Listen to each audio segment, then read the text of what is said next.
de Ciencias del Lenguaje. Queremos darles las gracias por acompañarnos esta mañana. Gracias a la vicerrectora de vida estudiantil, doctora Claudia Marisova, a la directora del Departamento de Orientación y Psicología, máster Laura Pizarro, a la representante de INSIC, máster Silvia Cuello, por encontrarse con nosotros esta mañana, en donde inauguramos la primera jornada de investigación educativa y sociocultural, específicamente tecnología y desarrollo social. Para un grupo de investigadores a nivel institucional, esta primera jornada reviste de un gran interés en el momento en que consideramos de suma importancia para esta institución en que el desarrollo de la red de investigación científica y tecnológica, que es lo que nos caracteriza, trabaje también lo que es el aporte social cultural que esa investigación da a nuestro país, a la región y en general a toda la comunidad. De ahí este interés. Ahí la primera jornada que inauguramos, no obstante no es la primera actividad, ya hace rato que se ha estado trabajando en este campo a nivel propiamente de equipo, y de ahí que ya iniciemos con la actividad de hoy que nos encuentra acá. Tenemos 3 días, lo hemos estado comunicándolo institucionalmente, 3 días en donde vamos a participar de algunas conferencias, como las que tenemos ya esta mañana, conversatorios entre compañeros y compañeras investigadoras de la institución, mesa redonda que tenemos el viernes, que ustedes ya lo han observado en el programa que se les hizo llegar, y algunas otras conferencias cortas o talleres cortos, todo para el enriquecimiento de lo que es la investigación propiamente a nivel institucional.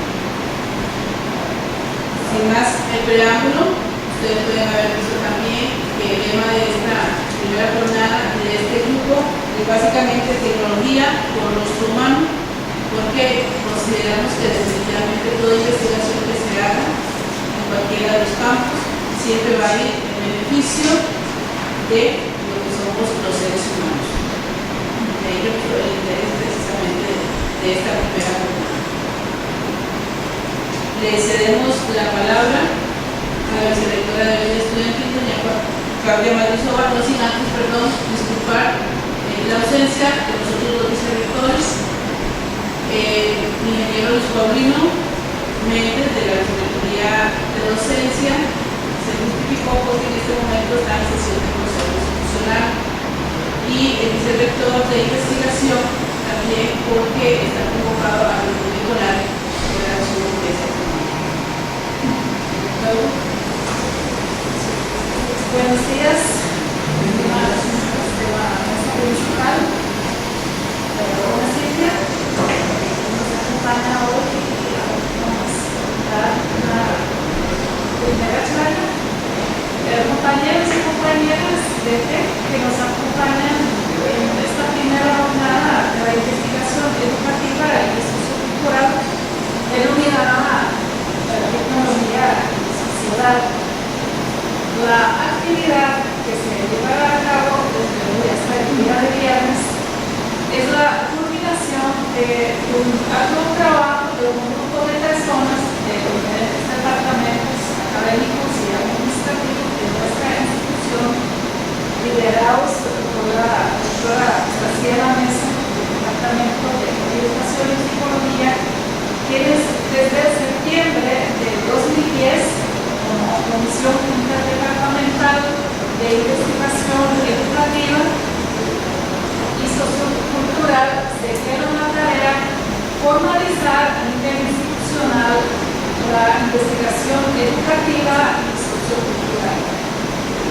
Conscientes del gran impacto social que poseen los proyectos que se realizan desde nuestra academia, considerado importante promover acciones orientadas a su visibilización y fortalecimiento, la reflexión crítica, profesional, multidisciplinaria y de alto nivel que caracteriza al TEC, hacia la construcción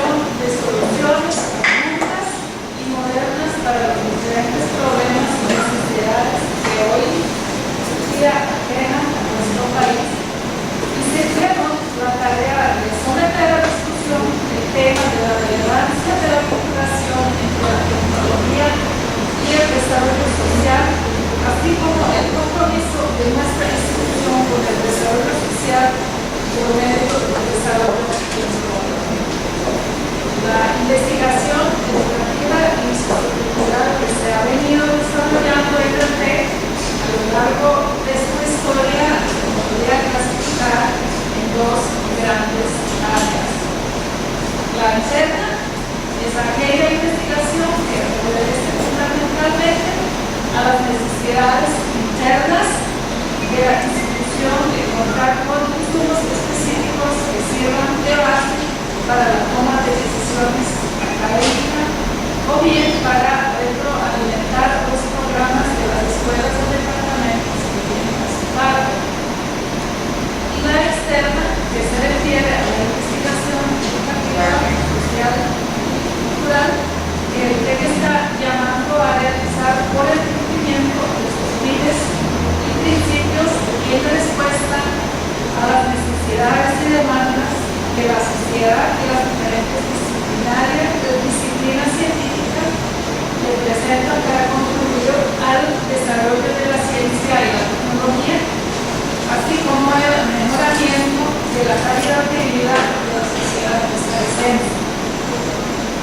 Cabe mencionar que en los 3 años de trabajar la comisión se logró recopilar realizar las investigaciones educativas desarrolladas por el Departamento de Orientación y Psicología y se pusieron a disposición en el desarrollo institucional. Los proyectos de la investigación y extensión tecnológica que se realizan en el TEC gracias a su gran capacidad técnica y profesional de sus investigadores dan sin duda respuestas a las nuevas demandas de la sociedad.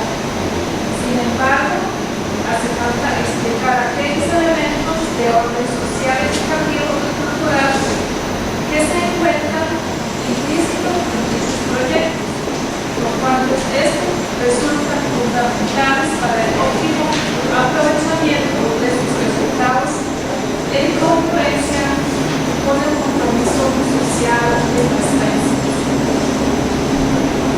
Hoy en día no es posible conseguir una sociedad sin tecnología, pero tampoco es posible concebir a la tecnología ser un propósito social para hacer de este mundo un mundo mejor en cualquier ámbito. Quiero felicitar a los organizadores de esta jornada para crear este espacio para el diálogo inter y multidisciplinario a partir de análisis de los componentes educativos, sociales y culturales de los proyectos de investigación y extensión tecnológica que se desarrollan en nuestra institución. Estoy segura que este diálogo, esta discusión, emprende el camino para que la investigación educativa y sociocultural se convierta en una parte fundamental de nuestra investigación institucional.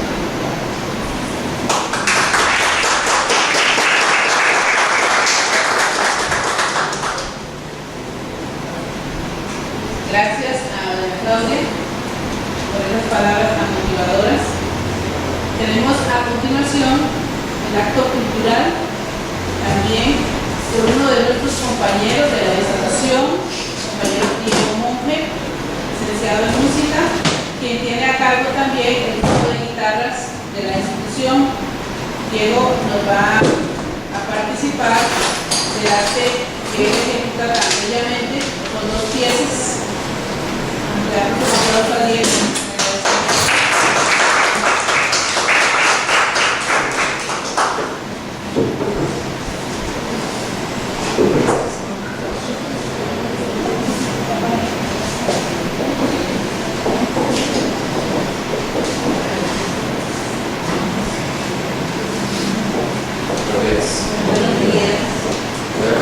piecitas que voy a tocar son dos piecitas basadas en el ritmo argentino, una milonga y un tango.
Silvia Arguello Vargas, quien es bióloga y cuenta con una maestría en enfermedades tropicales.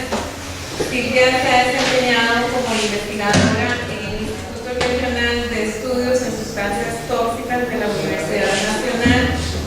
Su campo de investigación ha sido las enfermedades transmitidas por vectores, principalmente malaria, leishmaniasis y dengue. Se ha desempeñado como asesora en proyectos de la Vicerrectoría de Investigación de la UNA y actualmente como asesora en el Ministerio de Ciencia y Tecnología, principalmente en el tema de capital humano. Ella va a ofrecernos la conferencia inaugural de esta jornada.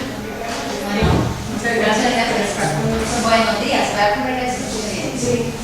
Yo soy profesora Marta Caminante de Canadá. También, entonces después tengo mi cuento.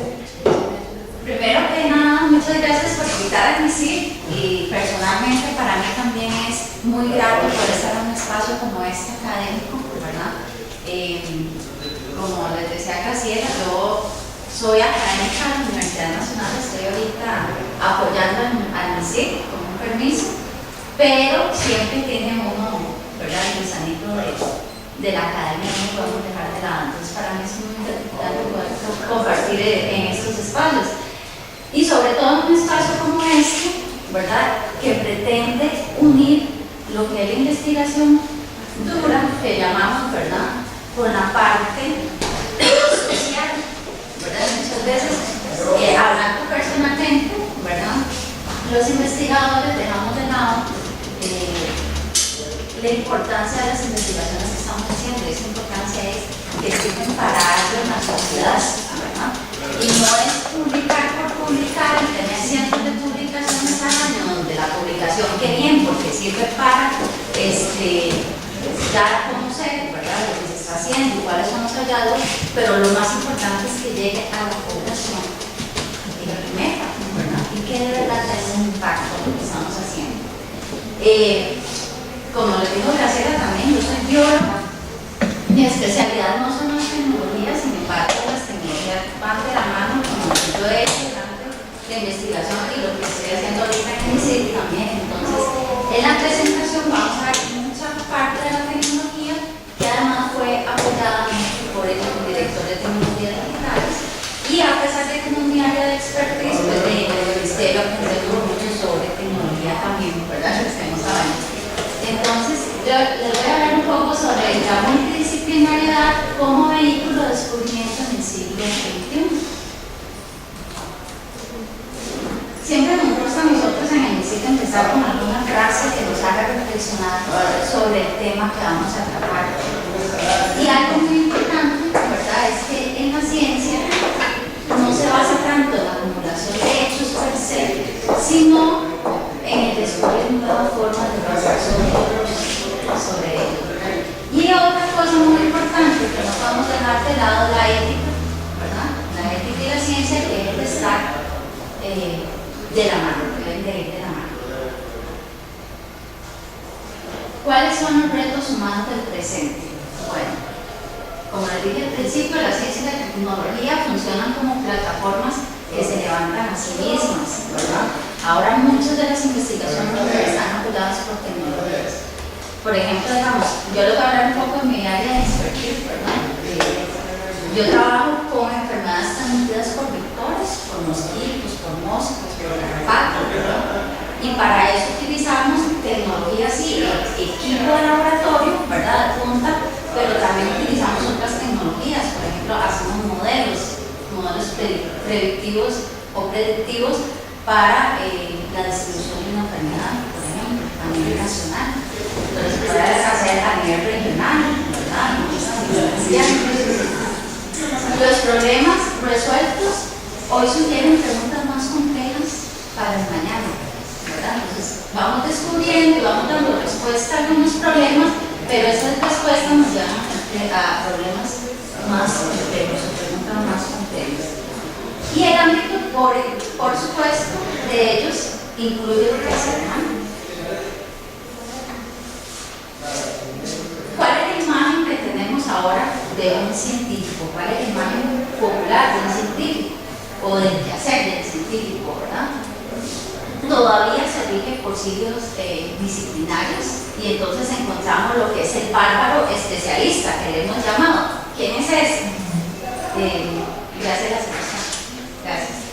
Es aquel experto, si le puede dar otra vez que ignora las condiciones de su área con el resto del mundo, ¿verdad? Entonces, es el que está en su laboratorio, solo en su área, y cree que el problema que está resolviendo es solo de su área disciplinaria, ¿verdad? Entonces ahí estamos en algunos problemas. El paradigma de la ciencia, en especial de las ciencias sociales, ¿verdad?, ha cambiado radicalmente, tanto por la naturaleza de los problemas, por la complejidad de los problemas de hoy en día, así como por la naturaleza de las herramientas disponibles para la investigación. Y ahora vamos a ver un video más adelante de cómo se utiliza la tecnología para hacer estudios de relaciones y de comportamientos. Las tecnologías de información y computación entonces permiten redefinir las nociones de experimento y modelo y así también la difusión del conocimiento. También vamos a ver un poco más adelante. Entonces está la típica imagen, ¿verdad?, que cuando uno le dice a una persona que yo hago investigación, lo primero que le viene a la mente es una persona que está en su laboratorio y solo metido ahí con las cosas del microscopio y sus reactivos, ¿verdad? Pero eso está cambiando y debería de cambiar, ¿verdad? Ahora, como la investigación debería ser así, con grupos de personas, y ahí vemos personas de más experiencia, personas jóvenes, y no podemos ver, pero tal vez ahí tenemos personas del área social, economistas, psicólogos, trabajadores sociales, educadores, ¿verdad?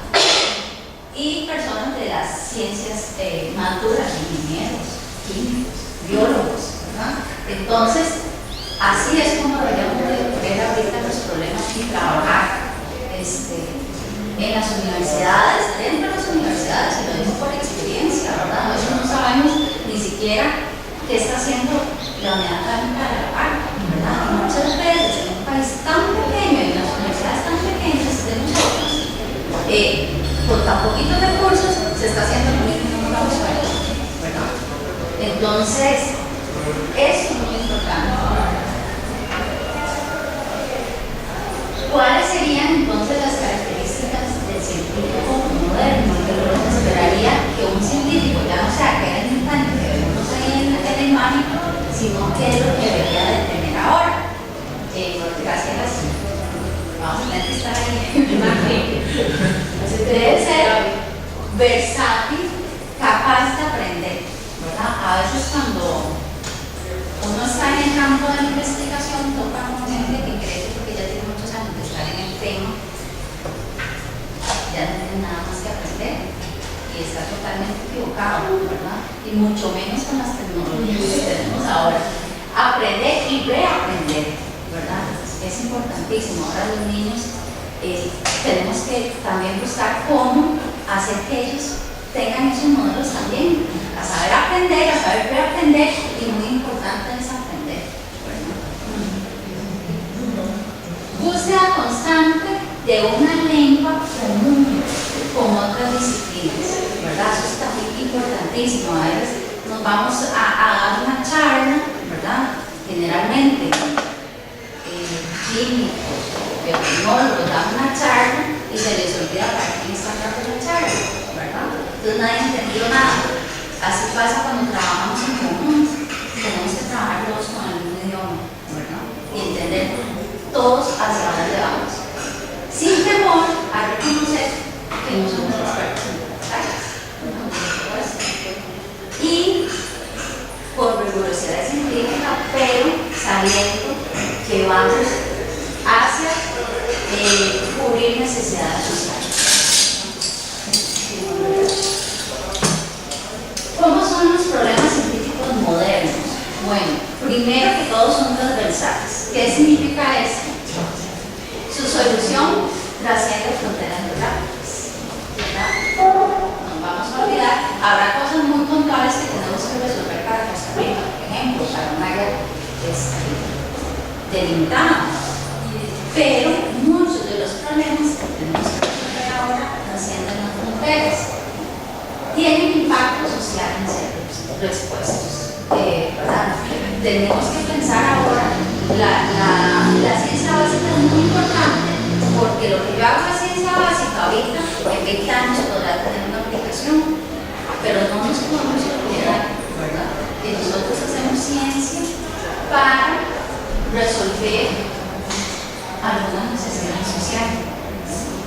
Implican cambios sustantivos a la distribución de recursos y su utilización y además requieren tomar una posición ética basada en la evidencia. Entonces ustedes vieron un artículo de la semana pasada en la noticia que la revista Science, que es de las más rigurosas, ¿verdad?, se tuvo que recargar ese artículo ya publicados y muchos fueron por plano. Entonces ahí es donde uno empieza a pensar cómo nosotros, ¿verdad?, que lo que tenemos más seguro para hacer nuestras investigaciones son los artículos científicos y la gente está planeando las cosas y la mayoría de los planes fueron en 6 meses. ¿Qué problema? Segundo, son complejos. Eso es que no es posible predecir fácilmente cómo se va a resolver a partir de su estado actual. No son lineales, ¿verdad? Y era lo que hablábamos al principio. No podemos ver un problema como solo de una disciplina. Tenemos que abarcarlo por diversas áreas, ¿no? Y los conceptos clave residen simultáneamente y más en una disciplina científica a la vez. Y por último, requieren tecnologías digitales, ¿verdad? Entonces, un lenguaje genérico de descripción de problemas y la capacidad de definir experimentos imposibles en la práctica. Entonces, hablando yo ayer con Santiago, que es el director de tecnología, me decía, sí, es importantísimo. ¿Por qué? Porque si hay experimentos en los que hay que arriesgar la vida de una persona, ¿verdad?, en vez de arriesgar la vida de esa persona y no hacer nada, podemos hacer un modelo digital, ¿verdad?, y tenemos una aproximación. ¿Cuáles son los problemas duros en la actualidad? ¿Cuáles son esas preguntas? ¿Cómo inició el universo? ¿Cómo inició la vida? ¿Qué es la inteligencia y cómo es posible hacer eso? ¿Y cómo alcanzar una sociedad en equilibrio? ¿No?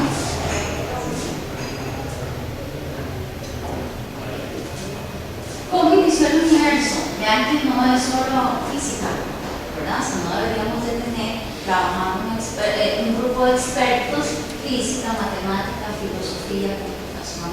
¿Cómo inició la vida? Igual física, química, biología, matemática, computación.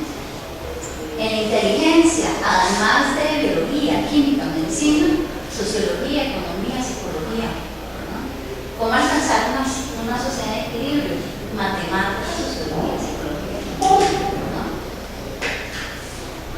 ¿Qué tipos de aplicaciones habilitarían?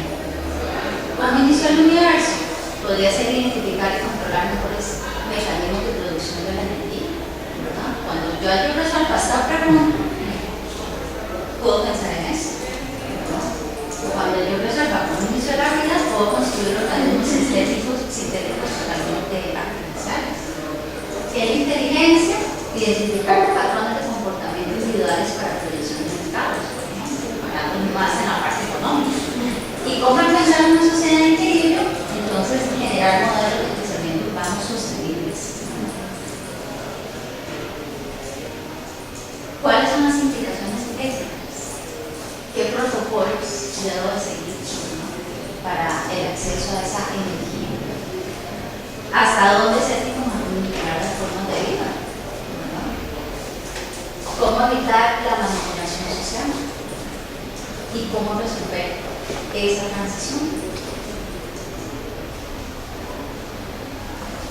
Hoy en día tenemos las tecnologías convergentes, ¿verdad? Y que son, bueno, para mí además como profesora es un éxito total y rotundo, ¿verdad? Porque tienen unos contactos con los estudiantes el día completo. Ustedes para entender a los estudiantes el día completo, ¿verdad? Pero además para la investigación, yo cuando estoy buscando información y me encuentro en la red, ¿verdad?, la información que necesita, lo más reciente, ¿cómo hacían antes? Digo, cuando tenían que ir a una biblioteca y tenían que trabajar sobre lo que había, ¿verdad? Y lo que había tal vez era hace 10 años, ¿verdad? Entonces, estas tecnologías nos permiten a nosotros estar al día, ¿verdad? En la información. La integración de los problemas abiertos más importantes entre disciplinas y también, entonces, nos llevan a adelantos sustanciales para todas las áreas del conocimiento. Ahí podemos hacerlo también. Entonces, vamos a ver que en las tecnologías convergentes hay muchísimas áreas de aplicación. Tenemos la infotecnología, que se refiere a simulación, visualización, redes, la biotecnología, genómica, biodiversidad, nanociencia, para trabajar escalas nano, no podemos ver nada, pero ya hacen transistores, cosas que tenga ahí, ¿verdad?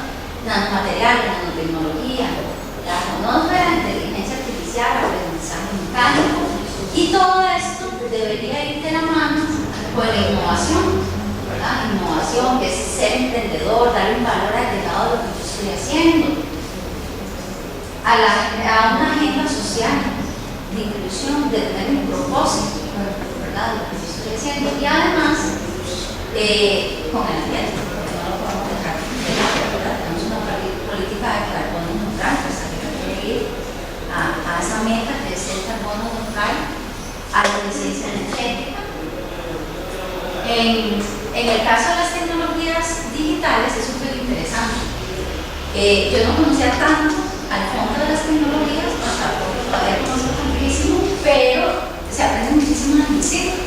Y muchas de las cosas en tecnología, ¿verdad? Muchos de los modelos que se construyen es a partir de relaciones con el cuerpo humano o procesos biológicos que son replicados en una computadora, ¿verdad? Entonces es súper interesante. Por ejemplo, lo que era como un antivirus que simula, en biología se hicieron como unos atractivos para las abejas, ¿verdad? Que lleguen a polinizar o a construir ahí la miel en esos botecitos. Y con eso mismo hicieron como un antivirus o algo así, siguiendo esa lógica biológica, ¿verdad? Y lo utilizaron para las tecnologías digitales. En particular, dicen los tecnólogos que son una extensión de la mente humana, ¿verdad? ¿Cuál es entonces la naturaleza de las tecnologías digitales? Bueno, son en realidad una expresión de conceptos, datos, información y conocimiento. Provee entonces una abstracción del mundo para hacerlo más fácilmente entendible al ser humano, ¿no? A veces es muy fácil meter todos los datos de todas las partes matemáticas que ya uno maneja, ¿verdad? Se mete en la computadora y le saca un modelo y el modelo se entiende perfectamente, ¿verdad? Basadas en el cómputo como una herramienta para obtener, procesar y visualizar datos, ¿no? Y además disminuir brechas de tiempo y espacio. ¿Verdad? A veces hay cosas, experimentos, investigaciones que no podemos realizar porque requieren mucho tiempo, ¿verdad? O hay muchas barreras de datos, y eso se puede llevar a cabo a través de digitales. Lo digital es un mundo discreto, ellos se manejan entre ceros y unos, ¿verdad? Utilizan datos como lo vimos ahora, por ejemplo, eso es una imagen de las temperaturas, ¿verdad? A nivel mundial en un momento dado. Eso es un dato. Yo de ahí no puedo tener ninguna diferencia, ¿verdad? Solo decir, bueno, usted tiene que estar muy bien, ¿verdad? Más que eso, no puedo decir nada más, porque es una foto del momento, ¿verdad? Pero si yo tengo una serie de tiempos, ya yo tengo información, ¿verdad? Ya yo puedo analizar y decir qué pasó en esa serie de tiempos. ¿Ha cambiado o no ha cambiado la temperatura? ¿Cómo ha sido ese cambio? ¿Verdad? Y con esa información yo puedo generar conocimiento. Entonces se pueden generar modelos tanto prospectivos como hacia atrás, ¿verdad? Y ver cómo era la Tierra antes, cómo posiblemente era la Tierra antes, cómo posiblemente será a nivel de temperatura. Una computadora, como les decía, ellos se rigen entre ceros y unos, ¿verdad? y permite generar información mediante la asignación de significado de los datos de salida por medio de interpretación súper técnica. Pero es una herramienta que permite extender las capacidades de intuición y la razón. Y además tiene un propósito general poderoso en esto. Aquí creo que viene un video en el anterior. Son dos videos que el otro. No, para pensar atrás. Atrás, ¿no más? Ahí, abajo, hacia el equipo.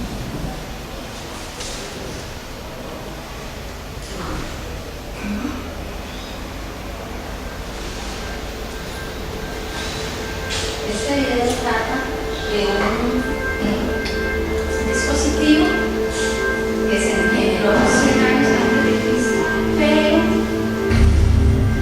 estaba perdido durante 200.000 años. En el 901 se hace el descubrimiento de este dispositivo. En el 2006 ya se hace una tomografía de rayos X y ven que es como para predecir. En el 2010, vean, hasta el 2010 se le dio utilidad y utilizó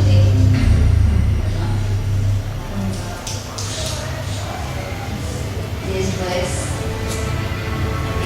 lo que es una explicación de cómo se llama todo el dispositivo, ¿no? Pero vean que es lo que yo les comentaba al principio, ¿verdad? A veces hay ciencia básica, no tiene una aplicación, pero en muchos años la va a tener, ¿verdad? Y tal vez en ese momento, cuando ellos hicieron ese dispositivo, tenían un uso. Aportaron de ese conocimiento, pero al final, vean que se convirtió, etcétera.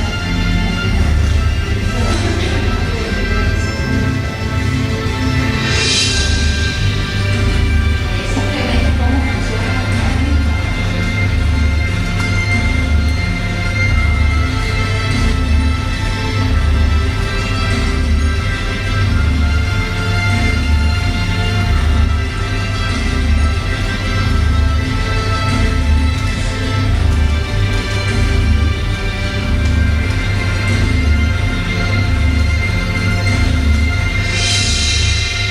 Entonces vean, a partir de esa cosita insignificante que hallaron, ¿verdad?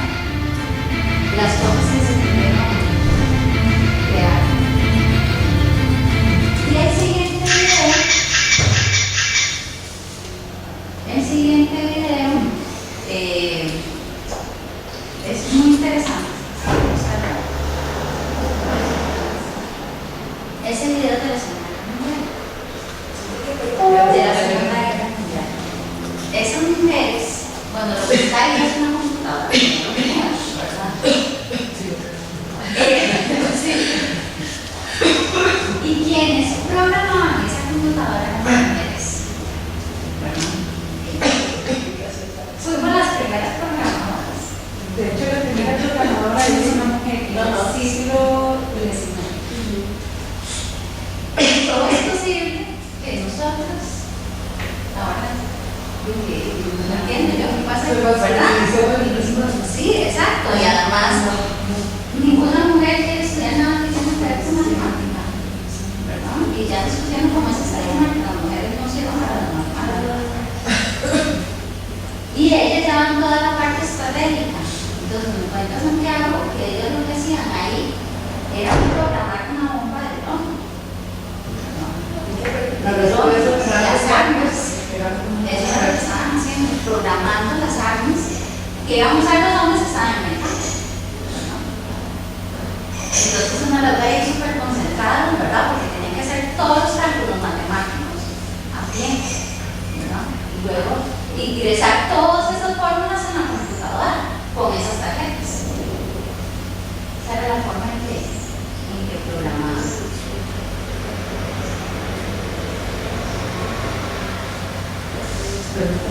Sí.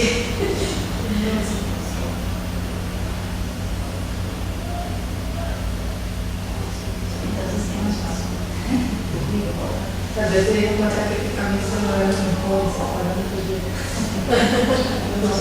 que era así como no hay problema, todos vas a aprender a hacer algo así. El 5% Y que podemos seguir porque es muy largo.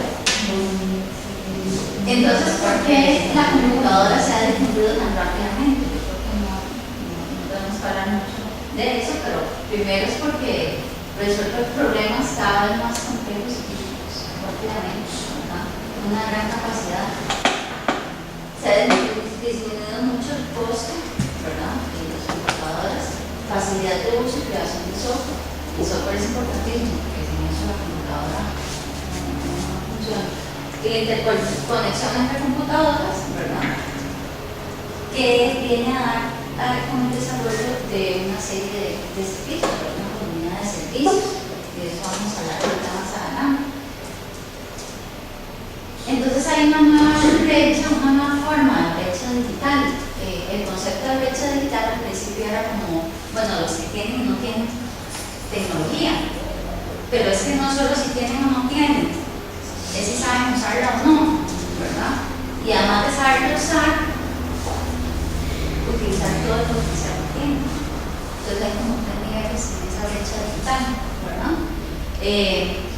En Latinoamérica ocurre en todos los niveles, impactando la productividad y el reconocimiento científico además. Y son herramientas apropiadas que pueden y hay herramientas apropiadas que pueden ayudar a disminuirlas, como cuáles. Aparatos científicos, ¿verdad? De laboratorio, microscopios se pueden, ¿verdad? Recursos que se necesitan a nivel científico, supercomputadoras, pero lo más importante somos nosotros, ¿verdad? La capacidad que tengamos para hacer análisis, ¿verdad? Para resolver problemas, porque recordémonos que esas son herramientas y que nos pueden arrojar datos. Yo trabajo con sistemas de información geográfica y yo doy mucho de eso aplicado a la epidemiología, y yo siempre les digo a mis estudiantes que la base de datos, lo que nosotros le inventamos a ese sistema de información geográfica es el corazón. Entonces, que tenemos que estar muy seguros de los datos que tenemos y de cómo los vamos a analizar. Entonces, eso es donde nosotros, ¿verdad?, utilizamos nuestra capacidad. Y el SIG, a pesar de los sistemas de información geográfica, a pesar de que yo le meta los datos, siempre me va a hacer un modelo o un mapa de lo que pido. Pero la veracidad de ese mapa depende de la información que yo tenga, ¿verdad? Y el poder de análisis depende de lo que yo esté en capacidad, ¿verdad?, de analizar, ¿verdad? El rol de las tecnologías digitales en la ciencia. Bueno, en realidad la computación se ha convertido en un lenguaje universal, ¿verdad?, para describir problemas y conocimientos en ciencias y tecnología. Esa es una analogía muy interesante. Una computadora es para la ciencia moderna lo que un telescopio fue para la astronomía en sus inicios, ¿verdad? Es como que le abre la puerta, ¿verdad?, a todo eso que no conocíamos.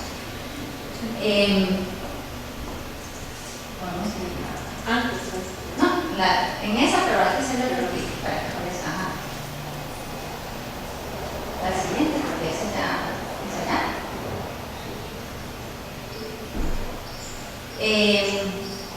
En el TEC tengo conocimiento que existen ya algunas iniciativas como Science y SIG, ¿verdad?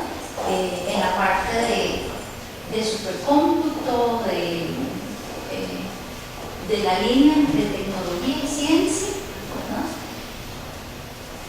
Y lo que es el e-science es la aplicación de la tecnología digital al proceso de descubrimiento científico. Y aquí viene algo muy importante, ¿verdad?, que no es solo lo que venimos hablando, no solo la tecnología, sino lo que es capaz el investigador, el académico de producir, ¿verdad? Y entonces es productivo cuando su trabajo genera innovación con impacto económico y social, ¿verdad? Ese es otro video que tal vez no lo podemos explicar porque es como ese video trata cómo se instala una supercomputadora, ¿verdad? Después vamos a dar más datos que esto para poder instalar esa supercomputadora. Y esto es un modelo climático, ¿verdad? Entonces va desde los modelos climáticos que a nivel de enfermedades transmitidas por vectores son importantísimos, porque los vectores, estos mosquitos, las garrapatas y estos otros artrópodos grandes dependen de las variaciones en el clima también, ¿verdad? Entonces, esos modelos predictivos del clima nosotros también nos sirven para. Y también, esto es un modelo para hacer pastas, ¿verdad? Pues cualquier cantidad de aplicaciones.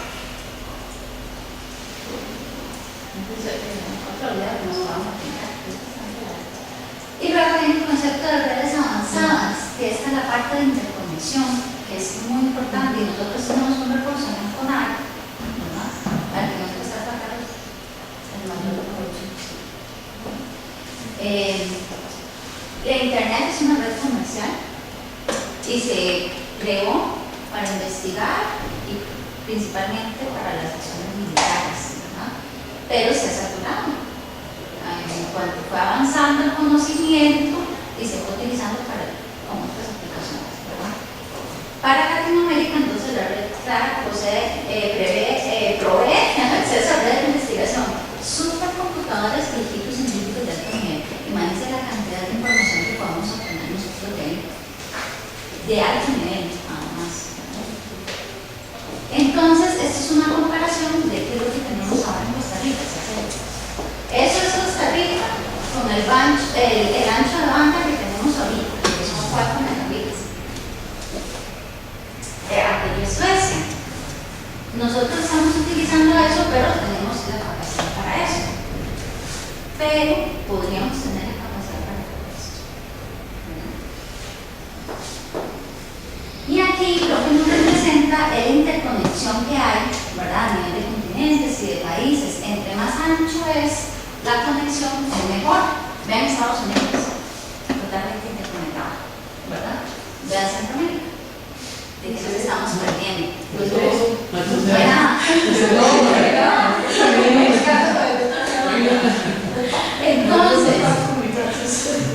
para que tengamos una idea, esto me impactó. Esa cantidad de interconexiones está relacionada directamente con la cantidad de publicaciones científicas que se hacen en los países. Acceso a la información, relación con otros centros, no solo bajar artículos científicos, es poder estar conectado con centros de punta también, ¿verdad? Existen desarrollos científicos y tecnológicos que tienen un alto costo, ¿verdad? Un alto riesgo de inversión, pero si son exitosos pueden traer una innovación radical, ¿verdad? Y propiedades intelectuales de primera línea. Por ejemplo, esto de las tecnologías disruptivas son esas que están entre dejar de ser puramente tecnología y ser ciencia, ¿verdad? Dejar de usarlo como una herramienta, sino sacar un provecho más. Pero están en construcción, ¿verdad? Por ejemplo, computación molecular, computación cuántica, nanotecnología, computación con inteligencia artificial dura. Las tecnologías digitales entonces permiten disminuir el riesgo en las investigaciones y además promover una cultura científica, ¿verdad? Entonces, estas tecnologías se usan cuando, por ejemplo, como les decía antes, el riesgo es alto, cuando hay una barrera de espacio-tiempo que no nos permite a nosotros ejecutar si querés, si pasemos ese videito, es interesante, es como. Este modelo podría ser aplicado a un modelo social. Ese modelo lo que trata de replicar, esos robotcitos tratan de replicar un hormiguero, ¿verdad? Entonces, lo de color es el alimento. Y vean que los bichillos tienen también, los que son las hormiguitas, tienen también un color parecido al alimento. Entonces ahí ellos están detectando quién está la pariendo, ¿verdad? Si tengo solo una hormiga o dos, dónde está el alimento, y van a ver, una vez que encuentra el alimento, lo empieza a jalar para donde tiene que estar. Entonces eso podría tener aplicaciones de modelos sociales. Súper interesante. El bullying.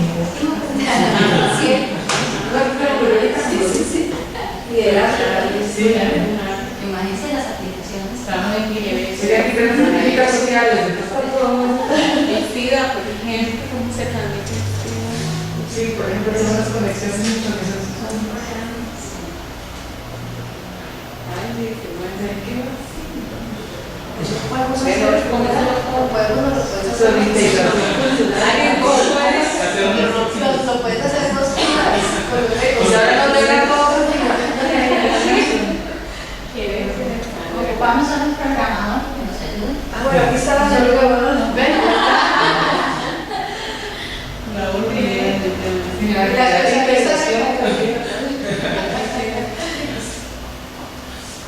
Bueno, y aquí es que nos toca a nosotros como ministerio, ¿verdad?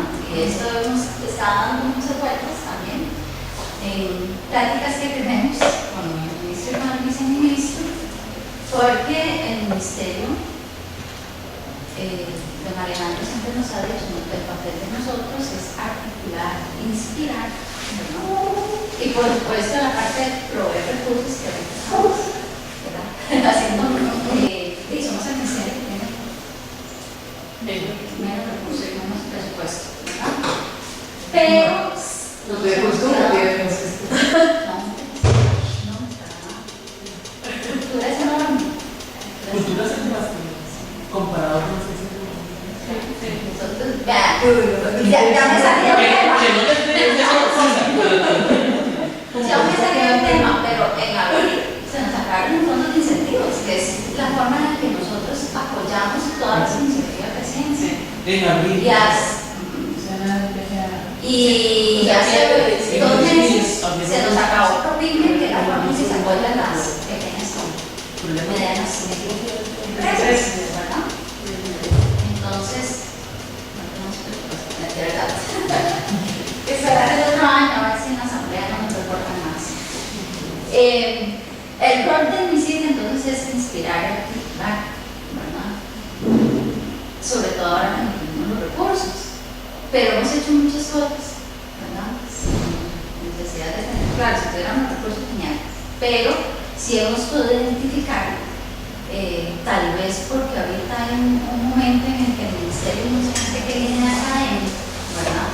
La relación con las universidades nos ha hecho mucho más fácil, ¿verdad?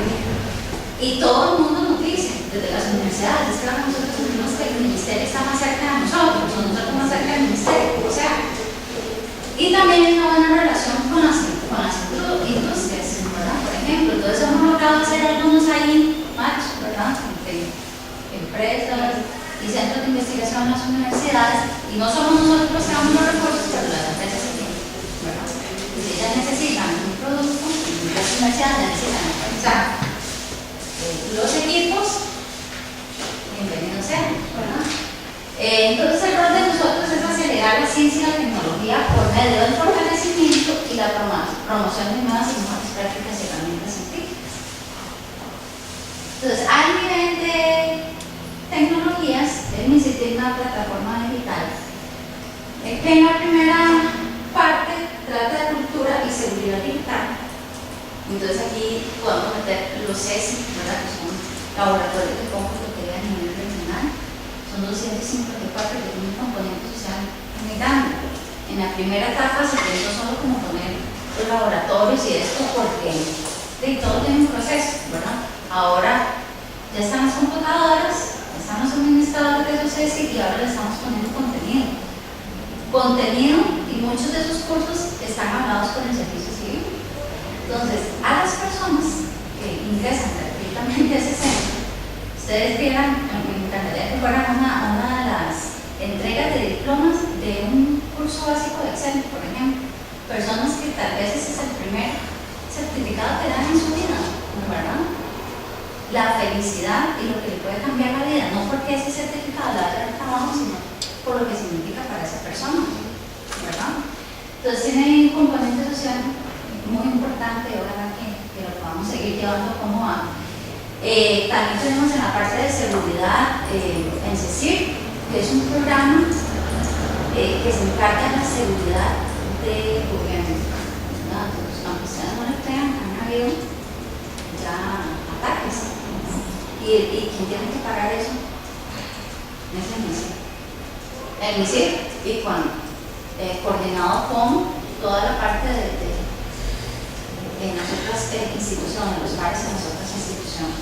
También investigación científica, que yo creo que también eso es un punto bueno en el ministerio. Y los directores, la mayoría han sido académicos, ¿verdad? Tienen esa parte hacia la investigación, hacia adelante, ¿verdad?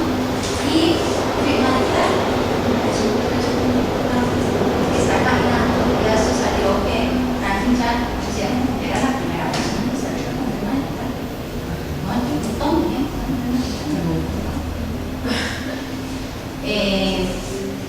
Y por supuesto, esto está dentro del Plan Nacional de Ciencia y Tecnología e Innovación, que está dentro de la Agenda Social Militar y dentro del Plan Nacional de Desarrollo. En la parte de investigación científica, entonces está eScience, supercómputos, redes avanzadas y tecnologías disruptivas. En la parte de eScience y supercómputo hay 4 acciones principales, que es apoyar iniciativas nacionales, la coordinación entre los centros de investigación, la integración de iniciativas de investigación y desarrollo y ser un acelerador tecnológico para la innovación y el cambio tecnológico. Y en la parte de redes avanzadas, por supuesto, apoyar el trabajo del CONAVE, fomentar proyectos, ¿verdad? Y ser también un catalizador para la aplicación de redes avanzadas en el sector público. Y en las tecnologías disruptivas, apoyar el desarrollo de áreas de investigación novedosas, ¿no? Promover el desarrollo de proyectos multidisciplinarios y también identificar áreas estratégicas de promoción y generación y generar prospección. No sé qué son tecnologías. Sí, yo también hice la misma pregunta cuando estaba preparando la charla.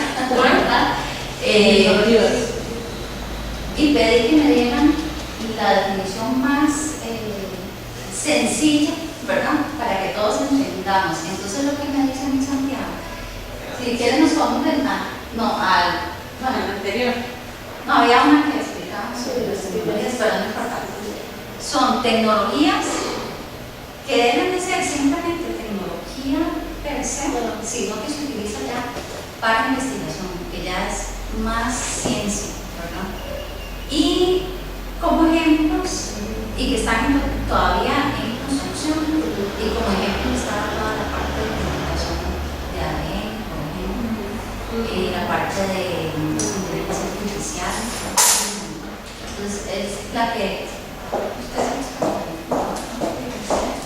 pero bueno, no hay este tema de pero sí, ¿verdad? Es como ya la más de punta, la que es más de ciencia, ¿verdad? Está como en construcción. Exacto, sí, y que está en construcción. Pero una atención técnica no la pedí porque no, así la sencilla. Con mucho gusto. Los avances entonces más emocionantes del siglo XXI no ocurrirán gracias a la tecnología, sino a la continua expansión del concepto de lo que significa ser humano. Eso es, en realidad, a pesar de que todos nos relacionamos con tecnología, lo más importante es quién nos maneja y para dónde va. Y esa es la charla que tenemos.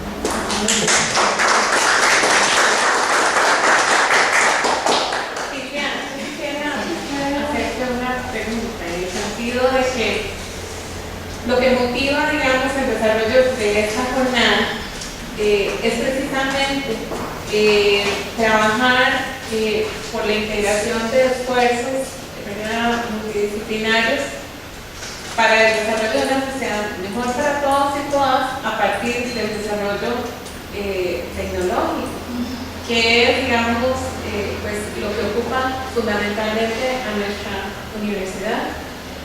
¿Qué recomendaciones podría darnos a los científicos sociales del TEC en relación, digamos, a acciones que podemos realizar nosotros para potenciar ese componente social, humano, en el contexto de la investigación tecnológica que se lleva acá? Y la extensión también, ¿verdad? Porque la extensión es un campo muy rico también, con un gran potencial de integración de estas áreas, ¿verdad? Pero no estamos presentes, no tenemos presencia, ¿verdad? Creo que ustedes ya dieron un primer paso, que es este taller, ¿verdad? Yo creo que lo que hace falta es comunicación. ¿Por qué? Porque yo se lo digo porque yo también estoy del lado como de las ciencias duras y a uno se le olvida y ve que mi área de expertise, y yo sé que me hace falta en mi equipo una persona que se acerque más a la comunidad, porque yo voy, muestreo, hablo con la gente, hablar con la gente, explicar a los estudios cuáles son las larvas de aéreos, cuáles son los criaderos, y la gente viene y se acerca y pregunta. Entonces uno ahí también está educando en que sea, ¿verdad? Socializando, ¿verdad? Pero, y estoy consciente de que me hace falta en mi equipo una persona, porque por ejemplo en Limón, nosotros hemos realizado estudios de resistencia a los insecticidas que usa el Ministerio de Salud, y todavía no hay resistencia por dicho. ¿Por qué tanto dengue? Si ustedes van a las casas, ven a la gente con un montón de chunchos en el suelo. Y además uno pasa una encuesta acá, esta de capacidades, aptitudes y prácticas, conocimientos, aptitudes y prácticas, ¿verdad? Y la gente entonces uno me pregunta, ¿usted sabe cuál es el tuyo?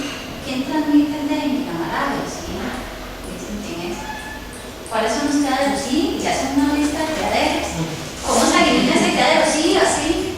Y cuando uno les pregunta, ¿por qué no ha eliminado ese criadero? Es que no me toca a mí. O sea, hay una percepción del riesgo, no hay una percepción del riesgo, ¿verdad? Le toca al vecino, porque la sangre está en medio. Entonces le toca al vecino. ¿No? Pero lo peor que escuché es, le toca al dueño de la casa. La llanta que está en el patio de mi casa le toca al dueño de la casa. O la canoa, le toca al dueño de la casa. Y el dueño de la casa ni siquiera viene, ¿no? ¿Verdad? Entonces yo me pasé y la gente estaba ahí. Exactamente. Entonces es algo tan terrible, ¿verdad? Y entonces, a partir de todas esas experiencias, yo sé que hace falta alguien que baje bien información, ¿verdad? Que haga ese clic ahí en la comunidad para ver cómo es cambiando eso así. No sé cómo llamarlo. Y tiene que ser alguien de la misma comunidad. El mismo entorno de ellos. Porque uno lo ve como alguien ajeno y se viene a meter aquí en casa y así cómo hacer las cosas. Y entonces normalmente en el ambiente escolar o social, que las actividades que realizan, normalmente haya alguien que sea este catalizador, sería la única forma de llegar. Y de hecho yo me salí a la pregunta, pero es que es súper interesante, ¿verdad? Porque ahí uno ve cómo se hace el clic de las ciencias, ¿verdad? Y por qué tiene que ser multidisciplinario. También estoy porque ya en el Ministerio no me da tiempo, en una red latinoamericana en todo el Brasil, en unos grupos de participación social. Entonces hablamos de todo eso.